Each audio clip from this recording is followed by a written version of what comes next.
There was a soldier who thought God had abandoned them. His name was Lieutenant Marcus Vane, and he was 26 years old, standing in a field that was about to become his grave. His army was beaten, shattered. They had been retreating for 3 days, fighting desperate rearguard actions, losing men with every mile. And now, they were trapped, backed against a river they could not cross, facing an enemy army twice their size. Fresh troops with cannons and cavalry. It was over. Everyone knew it. The only question was whether they would die fighting or die running. Marcus looked at the sky. Dark clouds were rolling in, heavy and black, moving faster than any storm he had ever seen. Thunder rumbled in the distance, and he thought, even the heavens are against us. Even God wants us dead. He did not know that he was wrong, that the storm was not coming to kill them. It was coming to save them, in the most violent, terrifying, devastating way possible. This is the story of the Storm Warriors, of the day lightning turned a battle into a massacre, of the moment when nature itself became a weapon and men who had given up hope watched their enemies burn. Some called it divine intervention. Others called it the luckiest accident in military history. But to the men who survived, to Marcus and the thousands who stood with him, it was proof that sometimes, when all seems lost, the universe has one more surprise. And that surprise can arrive with thunder and fire and the smell of burning flesh. Do you know what it feels like to accept death? Marcus and his army had been fighting for 6 months. A war that should have been over quickly had dragged on. Mistakes by commanders, supply failures, bad intelligence. Everything that could go wrong had gone wrong. And now, the final battle. 12,000 exhausted soldiers with their backs to the River Carn, facing 25,000 enemy troops who had spent the last week resting and resupplying. The enemy had artillery, rows of cannons positioned on a ridge overlooking the field. They had cavalry, 3,000 horsemen waiting to charge and cut down anyone who tried to flee. And they had time. They did not need to rush. The trapped army could not escape, could not be reinforced. All the enemy had to do was advance, fire their cannons, send in their cavalry, and finish it. It would be a slaughter, and Marcus's commanders knew it. They had tried to negotiate surrender, had sent envoys under white flags. The enemy general had refused. No terms, no mercy, just death, as punishment for resisting, as an example to others who might think about defying the empire. So the trapped army prepared for one final stand, not because they thought they could win, but because dying on your feet is better than dying on your knees. The enemy began their advance at noon, drums beating, banners flying, 25,000 men moving in perfect formation across the field. Their cannons opened fire first. Solid shot that tore through the ranks of the trapped army. Men were cut in half. Limbs were torn off. The sound was deafening. Marcus crouched behind a makeshift barricade made of wagons and sandbags and watched his friends die. I watched the cannonballs smash through bodies like they were made of paper. The artillery barrage lasted 30 minutes. By the time it stopped, the trapped army had lost 1,000 men, and the enemy infantry had not even reached them yet. Marcus looked at the sky again. The storm clouds were closer now. The air felt heavy, electric. Thunder was constant, a rolling growl that seemed to come from everywhere at once. But there was no rain, just wind and darkness and the promise of something terrible coming. The enemy infantry was 300 yards away now, close enough to see their faces. Marcus gripped his rifle and prepared to fire. One shot, maybe two before they were overrun. It was not much, but it was all he had. And then the storm arrived. Not gradually, all at once. The sky split open, not with rain, but with lightning. Dozens of bolts, hundreds, striking the field like artillery from heaven. The first bolt hit the enemy artillery position, a direct strike on a powder magazine. The explosion was unlike anything Marcus had ever heard. A sound so loud it felt like the world was ending. The magazine detonated, setting off a chain reaction. Cannons exploded. Ammunition cooked off. Men were vaporized. Others were thrown hundreds of feet into the air. The entire ridge, where the enemy artillery had been positioned, erupted in flames. Burning debris rained down on the enemy infantry. Soldiers screamed, fell, died, and the lightning kept coming. Bolt after bolt after bolt. The field became a nightmare of fire and electricity. Lightning struck the enemy cavalry. Horses screamed in terror. They stampeded, not forward, backward, through their own infantry, crushing men beneath their hooves. The enemy formation, which had been perfect, dissolved into chaos. Soldiers threw down their weapons and ran. Officers screamed orders that no one could hear over the thunder. And the lightning kept striking, kept killing, kept turning the battlefield into hell.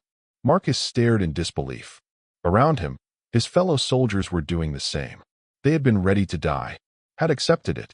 And now, in the span of minutes, everything has changed. The enemy army was in complete disarray. Their artillery was destroyed. Their cavalry was stampeding through their own lines. And the lightning was still falling. Marcus's commander, General Brennan, a veteran of 30 years who had been preparing to die with his men, saw the opportunity and made a decision that would be studied for centuries.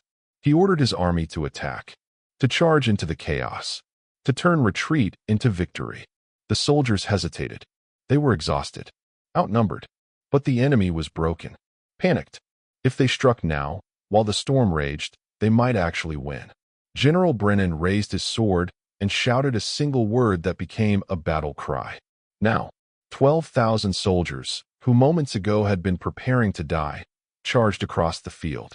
They ran through the lightning, through the rain that had finally started to fall in sheets, through the smoke and fire and chaos, and they hit the enemy like a hammer. The enemy soldiers, already terrified and disoriented, broke completely. Some tried to fight. Most ran. The battle turned into a rout. The trapped army, energized by the sudden reversal, chased the enemy across the field. They killed thousands, captured thousands more. The enemy general tried to rally his troops, tried to restore order. A lightning bolt struck 50 feet from him. The explosion knocked him from his horse. He was captured moments later, dazed and bleeding, unable to believe what had just happened. The storm raged for an hour. In that hour, an army of 25,000 was reduced to scattered, fleeing remnants. The artillery was completely destroyed. The cavalry was decimated. And the infantry that had been marching to certain victory was now running for their lives.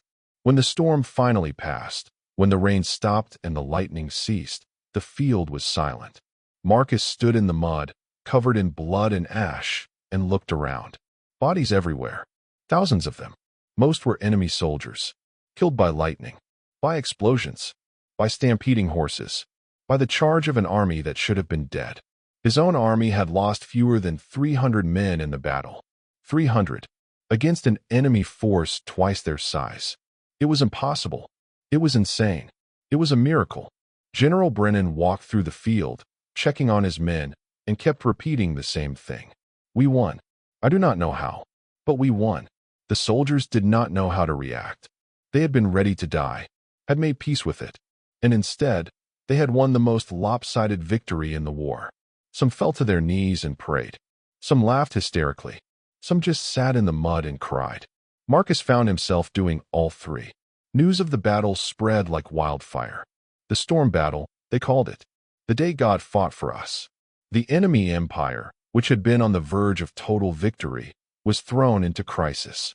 They had lost an entire army, not in a fair fight, but to a storm, to what everyone agreed was divine intervention.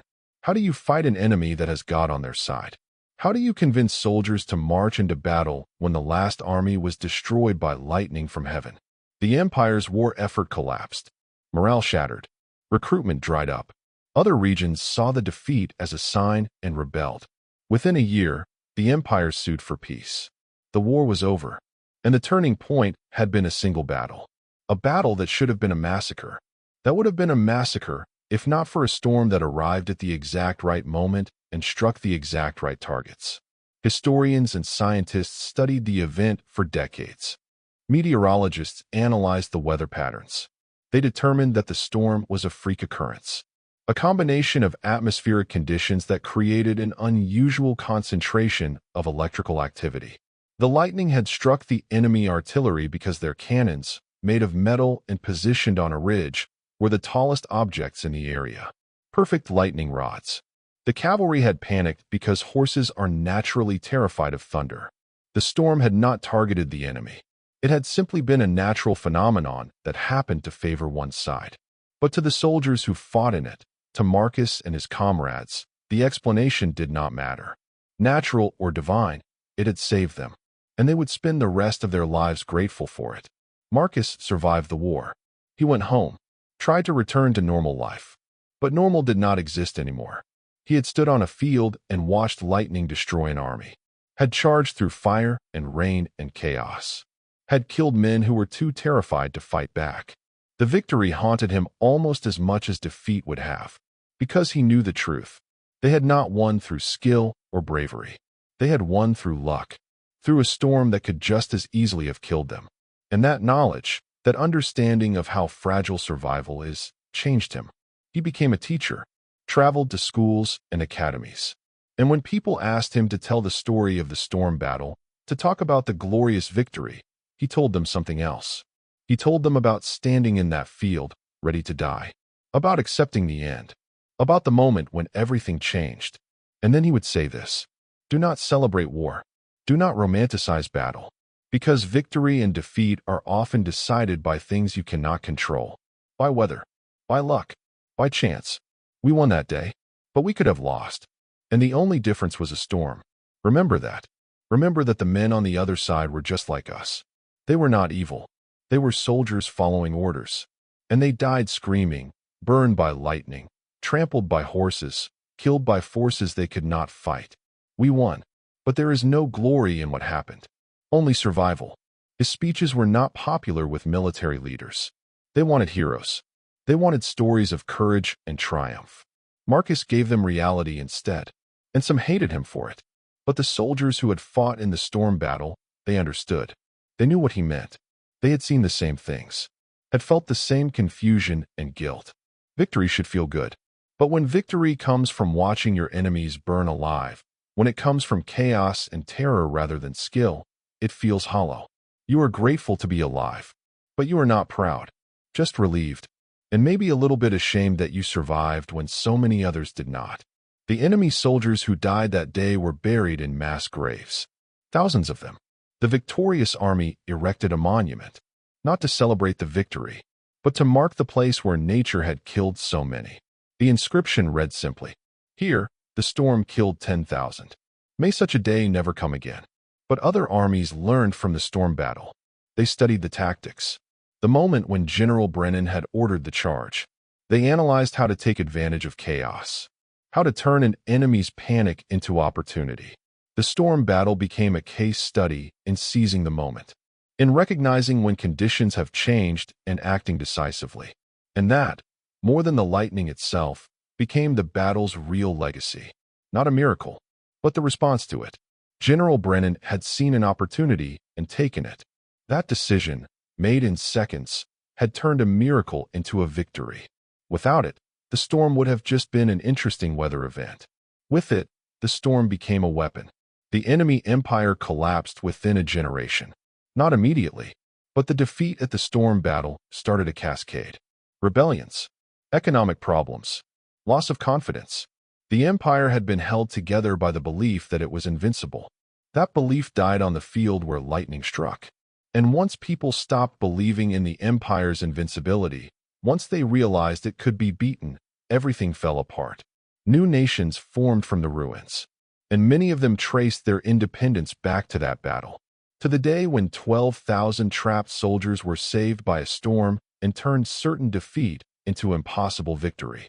Marcus lived to be an old man. He never married, never had children.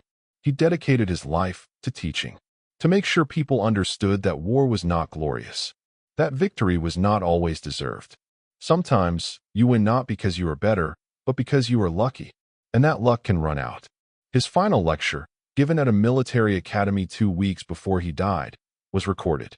He stood before a room of young cadets who wanted to be heroes and told them the truth. "I fought in the storm battle.